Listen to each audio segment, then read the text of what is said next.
Hello, everyone. Welcome. And thank you for being here today at Earn More and Live More. And I am your host, Lou Perica. So, today's training is self image is our foundation for success. Self image is probably one of my favorite topics, and I never realized just how powerful a role it played in my life. I didn't know or understand where it came from. And I definitely didn't know and understand that I have the power to change my self image. So that's what I'm going to share with you today. So, our self image is our personal view or a mental picture that we have of ourselves. It's actually like an internal dictionary, right? And it's describing our characteristics of ourself, including our intelligence, our looks, how we behave, our talents, our skills, etc. And that program is is programmed, our self-image is programmed deep in the recess of our subconscious mind. And it's literally, that perception that we have of ourselves is telling us who we are, and what we're worth. And this inner self-image, it literally is the control mechanism that determines what comes into our life and how well we do. Um, we actually have this a cybernetic mechanism in us, and it's kind of um, like a thermostat. I think I've explained this in past trainings. If you were to set a thermostat at, let's just say, 70 degrees, okay? And now let's just say that is our self image and it's set at 70 degrees. And somebody opens the front door and it's wintertime and a cold draft comes into the house. Well, that thermostat is going to send a message to the furnace to kick the heat on because that cold draft, there was a dip in the room temperature of 70 degrees, or maybe it dipped down to whatever, 67 degrees. So when that thermostat sends a message to the furnace, that furnace will kick on until that temperature is brought back up to 70 degrees. We also have a mechanism like that within us. And this is why the best way example to use is when we release weight, right? If we don't change that self image that we have, that mental picture of ourselves, and we just want to release some weight because we're tired of feeling this way, or our clothes don't fit quite right, etc. It could be health problems. That if we don't change that self image, which is the 70 degrees, and we go on a diet, we exercise and whatnot, we can drop that weight, we can release that weight. And eventually, what typically happens, and we've all most likely been through it, I know I have, it comes back up to that 70 degrees, that set mental thermostat in our mind. So our outer image, so we have this inner image that we see ourselves, and our outer image is the one we project to the world by the way we walk, the way we talk, the way we dress, the way we meet and greet people. This outer image is really just an expression of our inner image. This is a really good example. My coach had us do this exercise. I want you to think about the clothes you wear, the clothes you own. I want you to think about the house you live in. I want you to think about the food in your cabinet. I want you to think about relationships you have. Um, I want you to think about whatever the number on the scale when we weigh ourselves. All of these things are expressions of our self image and our self worth, our income, and again, the way we use our time. All of these things are controlled by our programming, right? And I talk about paradigms, which is our programming, and self image is part of that. So that was an eye opener for me, because I was when my coach put it that way, to look at my clothes, look at my car, look at my house, look at the income I've earned, look at the past jobs I've had, look at my relationships. I was able, because I never looked before, right? I just accepted. I was able to see the pattern of where I held myself, so to speak. So that's a great exercise. It's a great eye opener for us. We can never outperform our self image. It acts like an electric fence, and it limits us to where we want to go. Think about a dog. When people put up an electric fence, if they have a big yard, the dog wants to run out, maybe run out to the street, zzz, gets a little zap. He comes back. He may try it again, zzz, gets zapped again. Now that dog knows there's a boundary, there's an invisible line where he will not cross. And we've all have discovered that whenever we've tried to venture out on something new, try something new, we had an idea, but again, our self image hasn't changed. We just come up with a new idea. When we go to act out on that new idea and things don't work, we don't know the hows, or maybe somebody says something to us, or maybe the results weren't the way we thought they would be in the beginning. We pull back, we retreat. Instead of staying focused and keep moving forward, we retreat. There is nothing small about us, and we keep playing small. So where does this self-image come from? This is a great question. And here's the thing. Think of a baby. When a baby is born, they don't have a self-image, right? So that self-image that we've kind of adopted, we've been handed to, was all part of our programming since we were a baby. When we were a baby, we were taking in all the information from our environment, all the conversations, all the things that we heard on TV or the radio, or what our parents were saying, or the adults around us. Maybe got a little older, what the school was telling us. All these things, we were gathering all this information and recording it. And what is happening, it is shaping us, right? It's shaping us to the things that we believe, the things that how we think or what we think. This is all part of our programming, all part of our self-image, how we dress, right? We were looking around at the people around us, the conversations. What did they think of themselves? Right? If we grew up, let's just say, in a blue-collared family, for example, many of us will follow suit.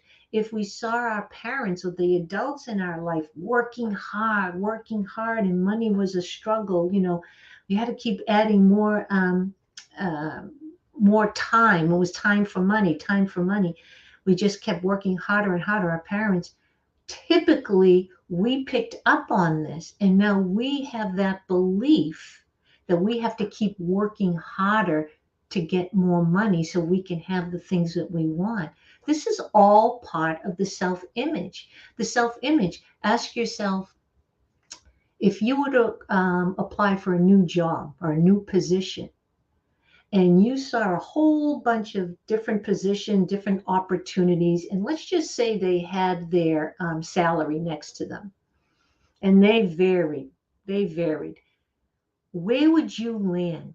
What job opportunity would you go for, right? Would you go for the one with that really high income, that really high salary, or would you feel, that's way out of my league, right? This is all part of our self-image and all part of our limiting beliefs. So this is how the self-image was created. So it was not our choice. This is really important. Our self-image was not our choice. But now that I'm sharing this information with you, you're becoming aware I'm helping you raise your level of awareness that you do have a choice. You do get to create who you want to be on your terms. This is so, so powerful. When we change our self image, we change the way we behave. When we change the way we behave, our results change. Okay? So, this is something, again, a baby is not born with a self image. A baby was taking in the recordings of everything that was going around that baby. It was just taking it all in. So that baby, when it grew up, it was able to relate with the tribe that it was going to be associating with, right? The food, the languages, the talk. Who do we like? Who do we hate? What do we believe? Where do we go? How much money do we earn? Um, do we travel? Do we go to places? Do we spend money? All of these things. The baby was learning the game of life. So this self-image, it could be working beautifully for you, but it may not be. It depends, right? So it's up to you to decide, is my self-image serving me, or can it be a little bit better? Because there's nothing wrong with who we are. It's just if you choose to live differently, maybe better, you have the power to make those changes. So, how do we do that? Here's some questions you can ask yourself. If our external world is a mirror of our self image, what is our external world telling us? These are things that we most likely, I never asked myself, and I'm pretty sure I can bet that most people that are either listening or anyone that I would ask this question to, most likely never took the time to ask themselves that because they never knew. We're so busy just going through life, trying to survive, right? That we've never been taught. We've been taught what to think, but not how to think. So, again, just ask yourself, grab a notebook, grab a pen, and ask yourself, what is my external world telling me? Here's another question you can ask yourself. How do you really feel about yourself? Do you have a positive self-image, or is there room for a little bit of improvement? Hmm? Of all things, this is a great question. Of all things that you were told when you were young, what's the number one single thing that holds you back? We all had something. What's that number one thing that is holding you back? So write that out. Get honest with yourself. Write that out. Then ask yourself, is it true? Is it true? Because many of us hold on to our limiting beliefs because it keeps us from growing. It gives us an excuse to play small. And I use an example of like a backpack. And for every limiting belief, we put in a rock.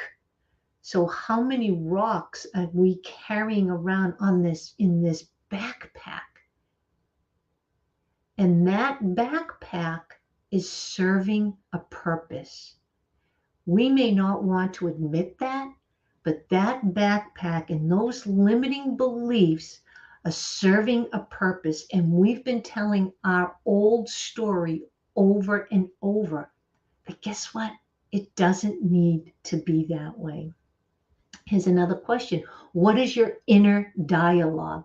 What are you saying to yourself all day long? All day long. What is that inner conversation? And most likely, it's been the same conversation for decades. Think about that. What do you like about yourself? Write that down. Again, most likely, you probably have never done that. I know I never did it until I started studying thinking into results. I never did that, right? And then do I like anything about myself? And I started thinking, hell yeah, I do. Hell, definitely, yes. Write that down. What are the qualities that you love about yourself? And how can you live these qualities more of the time? Would you like to improve your self image? So here's what you can do. You can call to mind someone that you admire and respect, and think about them. What are the qualities that I really admire? What do I respect about that person? And it doesn't mean that you're becoming that person. You're going to act like that person, but you're picking out, you're plucking out qualities. And it doesn't have to, it could be from several people. I like this about that person, and I like the way this person does that. I like the way this person does that. So you gather these qualities and you start writing, right? Write those qualities out in present time, the qualities that you admire. Now, what I want you to do is take that description of all those qualities, take that description and totally relax.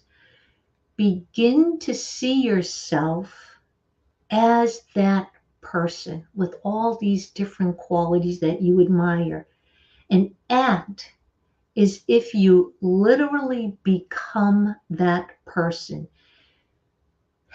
And you may feel like an imposter. Well, it's just not me. And I hear this a lot.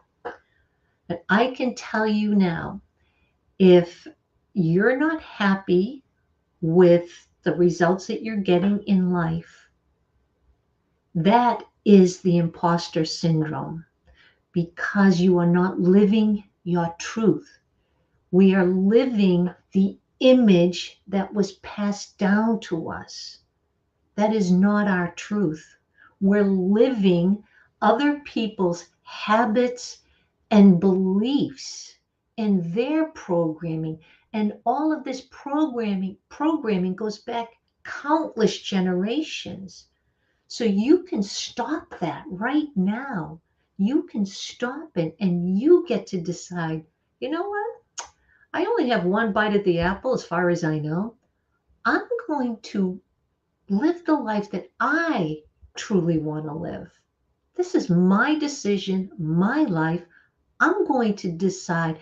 I'm going to create her. I'm going to create her with the qualities that I admire, how I want to live, the lifestyle, etc.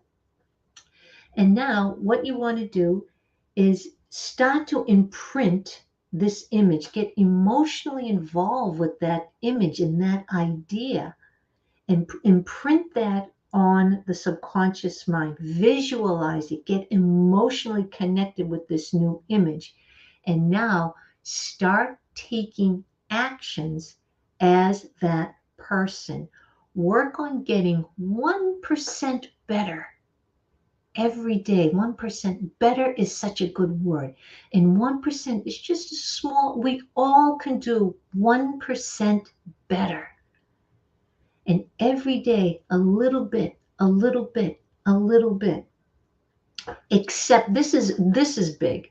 Accept the new image. Accept it.